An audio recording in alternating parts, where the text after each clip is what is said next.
But I think one of the reasons why these people have this deep-seated anger and resentment is there's a bunch of people out there that have these lives that are deeply unsatisfying, because I think there are so many people that are working all day long doing something that is deeply unsatisfying and almost painful.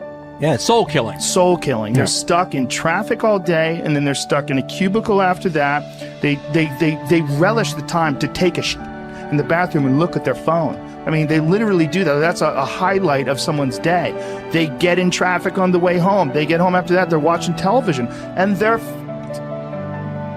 You ever notice that some people seem to want to hang on to stuff that is bothering them? They're forever talking about it. They don't want to let it go. They've had a failure at something and it's grown. I can't get over it. They just can't get over it. Or somebody said something nasty to them. They don't want to let it go. Do you know what we should do? We should ask ourselves, everything that happens, is this serving you? Is this serving you? And if it's not serving you, get rid of it. You don't want anything in your life that's not serving you, that's not causing you to grow, that's not adding to the quality of your life. I don't care what it is. You will find some people, they just hold on to bad stuff. They hold on to problems. They don't want to seem to let it go. And that adds more problems. Whatever you focus on grows. The only thing that can grow is the thing you give energy to. Why would you hold on to anything that's not serving you?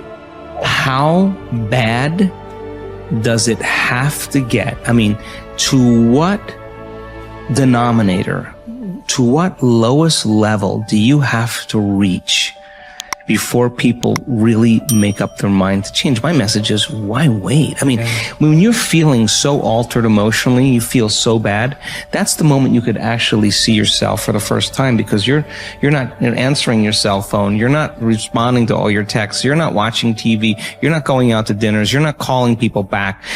Something's altered in you, and you're starting to become self-aware, right? I dare you to analyze yourself first, your company first, your character, your behavior, your work ethics. I dare you to analyze it and see if there's any change you can make. See, you cannot manage time, but you can manage activity. You can manage your activities.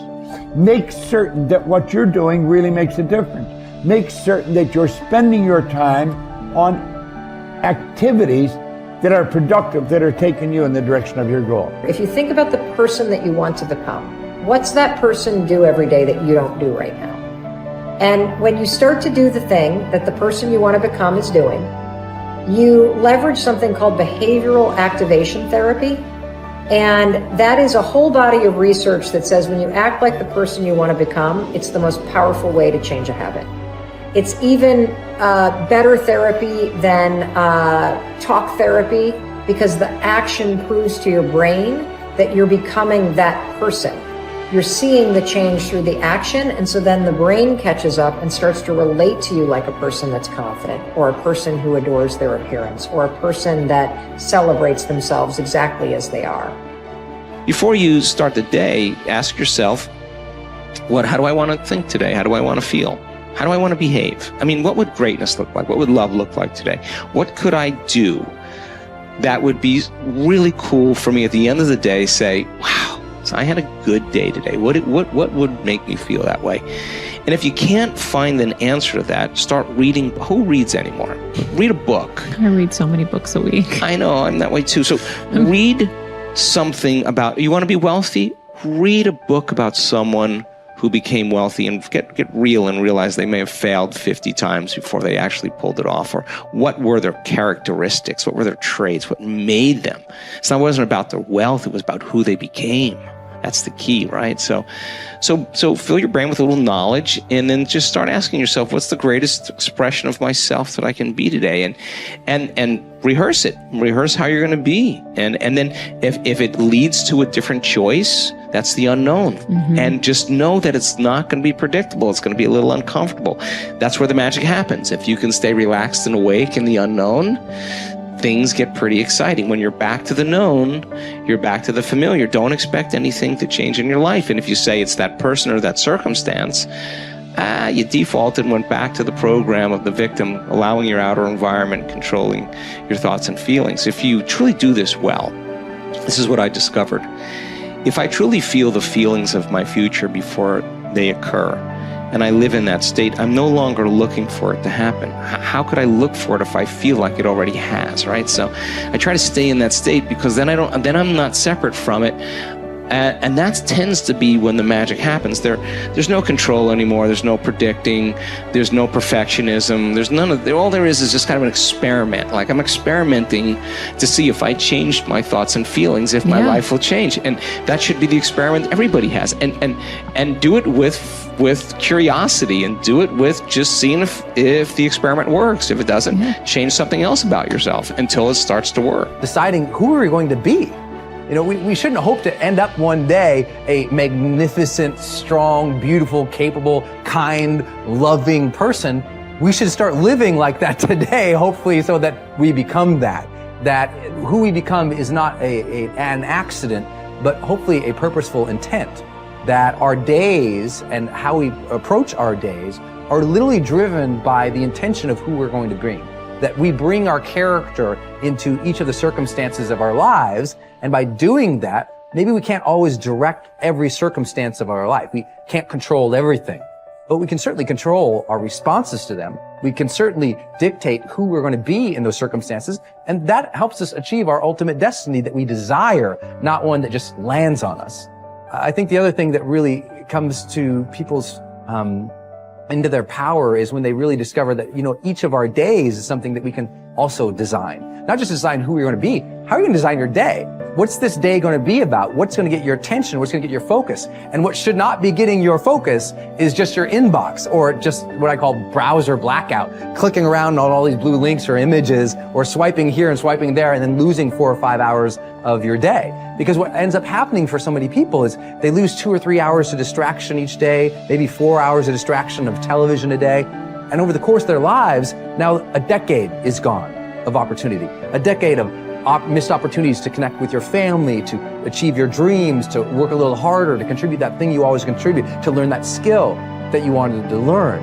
Like, we have to decide on our days. We have to design them. We have to wake up and decide what this day is going to be about, what's going to get done, what's going to deserve our focus, who will we reach out to, instead of just responding to everybody else's needs. Look back over your life and ask yourself, what activities, behaviors, or decisions have been most responsible for my success in life to date?